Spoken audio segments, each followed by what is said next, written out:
Bismillahirrahmanirrahim. Assalamualaikum warahmatullahi wabarakatuh. Ana ismiyati min fasli sabi' jim. Uridu an ubayyina lakum anzir rumati wa syarihi. Lakin fil bidayati aqulu anna fi hadhil kitabati akhta' kathirah. Wa hayya bina naqra' wa nulahidh ma'an hatta nafhamu ma mafhum min hadhil kitabah. Wal an uridu an ubayyina lakum an dhir rummah. Man huwa dhur rummah? ذرمتي هو شاعر الذي عاش في الصحراء وعاش للصحراء وقد جاب فلواتها ليلا ونهارا بمفرده وسمع فيها عزيف الجن وعانى فيها ما يعانيه الوحيد في جوف الصحراء ولعل مما حدث له ذات مرة أن كان في جوف الصحراء وقد اشتد به العطش وعندما هرع إلى كرابه يستسقيه وجد أن خوارزه قد فسدت وأن الماء قد تسرب منها فلم يبق له ما يسد به رمقه وقد وصف ذو الرمة نفسه فساد القراب. Jadi Dzurrummah adalah penyair yang tinggal di gurun. Nah, beliau nama aslinya adalah Abul Harith Ghailan bin Uqbah bin Nuhaish bin Mas'ud. Yang kemudian beliau itu mengarungi siang dan malamnya sendirian di dalam gurun tersebut. Terkadang beliau mendengar adanya suara-suara jin, permainan-permainan jin, dan beliau bukanlah satu-satunya yang menderita di gurun tersebut. Nah, sesuai dengan pengalamannya, suatu ketika beliau saat di tengah gurun, beliau merasakan sangat haus. Nah, kemudian beliau bergegas kepada wadah airnya. Di sini qirab kita artikan adalah siwanun min jildin yad'ul musafir adatahu wa zadahu, yaitu adalah tempat yang digunakan oleh musafir untuk meletakkan alat atau bekalnya. Namun di sini tempat dari kulit ya. Kita artiin di sini adalah tempat air. Kemudian beliau bergegas kepada tempat airnya untuk minum dan beliau menemukan bahwa tempat air tersebut sudah rusak.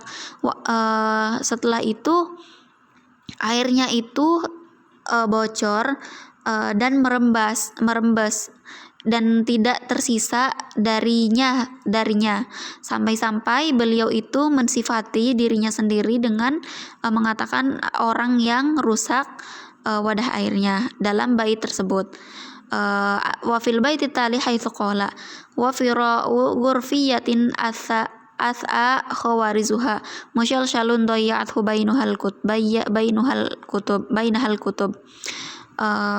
Firo adalah jadi di sini wadah dari kulit yang sudah disamak yang rusak tempat air tersebut, yang rusak tempatnya. Mushalshalun yaitu karena bocor, yang dimana beliau kehilangan airnya dari tempat tersebut. Wa fi dzalkal hali minal 'atsyi wallafatu ila man yazilu anhu hadzal 'atsyu yatadzakkaru dhurmati rukban qafilan fi sahra yamudhu bil ma'i fa yaqulu fil baiti tali astahdatha ar-rakbu an asyaihim khabara am raja'al qalba min atrabihi tarabun. Dari keadaan beliau yang sangat haus tadi, kemudian kesedihan merenungi kesedihan itu mengarungi orang yang haus tadi, maksudnya itu Dzurrummah. Kemudian Dzurrummah mengingat ada pasukan unta yang dari safar yang pulang ke gurun tadi dengan memasok air. Kemudian beliau itu berkata dalam syairnya, ada suatu pasukan sekelompok pasukan unta yang datang dari safar, kemudian mengabarkan suatu kabar ya, ataupun mereka kembali mengembalikan hati dari suatu kesedihan atau kesenangan. Wa yumkinu huna an yas'ala sa'ilul mutasarri'. Dengan melihat perkataan Dzurrummah yang tadi dua syair tadi, itu orang-orang akan cepat bertanya, alaisat hunaka naqlah aw qafazah sari'ah baina kalamihi anil kirab alladzi talifa bainal rukbil ladzi yanqilu ilaihil akhbar. Bukankah ada suatu lonjakan yang sangat cepat antara kalamnya yang pertama yaitu tentang wadah air yang rusak dan kalamnya yang kedua yaitu tentang kendaraan tadi, tentang pasukan yang keluar dari safar tadi. yang mengabarkan kabar. Wal waqi'u annana nastati'u an naqfiza ma'a syair nafsal qafaza idza nahnu fahimna sabab alladhi ja'ala syair yalja'u ila tilka surah. Nah, kita di sini bisa paham ketika kita tahu sebabnya, kenapa syair tersebut mengatakan kedua sisi tadi. Suratul qirabil ladzi sa'ala minhul ma ala asasi ma baina, yaitu gambaran tentang orang yang rusak tempat airnya, kemudian dia meminta air untuk minum, dan gambaran orang yang tadi keluar dari safarnya kemudian mengabarkan kabar. فإذا كان ذو الرمة يستفتح الخليفة بهذه الصورة فليس ذلك إلا لأن ذو الرمة قد أتى الخليفة وفي نفسه أنه سيقضي له حاجته وسيغدق عليه من أعطياه إنه يشكو إليه ضياع زاده في صحراء تلك الحياة وتسربه منه وهو في وحدته لا يكاد يتمسك أو يجد سندا له معينا فهي إذن شكوى مرة تلك التي أراد إليها شاعر وليست كما زعموا تهجما على الخليفة وليست فساد ذو كذلك. Jadi Dzurumah ini mendatangi khalifah tidak lain karena beliau mempunyai kepentingan, yaitu untuk menunaikan hajatnya. Beliau ingin mengadukan kepada khalifah karena beliau adalah orang yang kehilangan bekalnya, yaitu tadi kehilangan airnya karena bocor, wadahnya itu rusak, seperti itu. Nah, kemudian dengan melihat adanya tadi kritik kepada syair Dzurumah, di sini kita akan membahas tentang an-naqdul hukmi.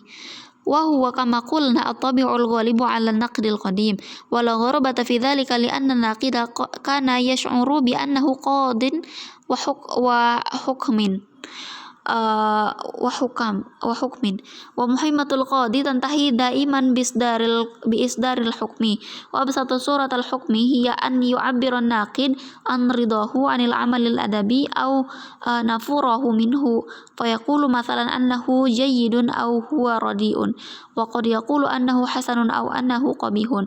Kullun nas bi tabi'atil hal ya'udduna nuqadan على هذا الأساس فليس هناك من لا يصدر كل يوم حكما من هذه الأحكام ولكن عن أشياء أخرى غير الأعمال التي أدبية تصادفنا في حياتنا اليومية العادية ولكن الوقوف عند هذه المرحلة من الحكم لا يفيد النقد في شيء والناقد الذي يكتفي بأن يصدر حكما على العمل الأدبي لا يفترق عن أي شخص آخر يحكم على طعام بأنه جيد أو رديء ولذلك كان لابد من حيثيات لهذا الحكم وهنا تكون مهمة الناقد حقا فوضع المبررات التي جعلته يصدر حكما بذاته أمر من الصعوبات بمكان.